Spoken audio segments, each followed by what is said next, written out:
ജപ്പാനിലെ ഹോക്കൈഡോ സർവകലാശാലയിൽ സക്കുറ science programme പൂർത്തിയാക്കി മലയാളി വിദ്യാർത്ഥികൾ. കാലിക്കറ്റ് സർവകലാശാല, Farook college, PSMO, Maulana, MES കോളേജുകളിലെ വിദ്യാർത്ഥികളാണ് സക്കുറ സയൻസ് പ്രോഗ്രാം പൂർത്തിയാക്കിയത്.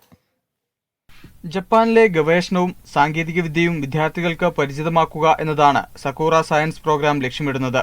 ഹോക്കൈഡോ യൂണിവേഴ്സിറ്റിയിലെ chemistry assistant professor doctor PK ഹാഷിമിന്റെ നേതൃത്വത്തിലാണ് പ്രോഗ്രാം സംഘടിപ്പിച്ചത്.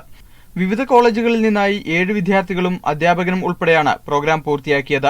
വിദ്യാർത്ഥികളുടെ താമസം, ഭക്ഷണം, യാത്രാ ചെലവുകൾ ജപ്പാൻ സയൻസ് ആൻഡ് ടെക്നോളജിയാണ് വഹിച്ചത്. പ്രമുഖ ശാസ്ത്രജ്ഞരുമായി വിദ്യാർത്ഥികൾ ആശയവിനിമയം നടത്തി. സ്വർണ്ണ നാനോ കണങ്ങളുടെ നിർമ്മാണം, ഫോട്ടോ മെഡിസിനായുള്ള തന്മാത്രകളുടെ നിർമ്മാണം, നേർത്ത നാനോ ഫിലിം, റോബോട്ടിക് സഹായത്തോടെ തന്മാത്രകളുടെ നിർമ്മാണം തുടങ്ങിയ ശാസ്ത്ര പരീക്ഷണങ്ങളും വിദ്യാർത്ഥികൾക്കായി ഉൾപ്പെടുത്തിയിരുന്നു. സക്കുറ സയൻസ് പ്രോഗ്രാം പൂർത്തിയാക്കിയ വിദ്യാർത്ഥികൾക്ക് സർട്ടിഫിക്കറ്റുകളും വിതരണം ചെയ്തു. News desk, media 1.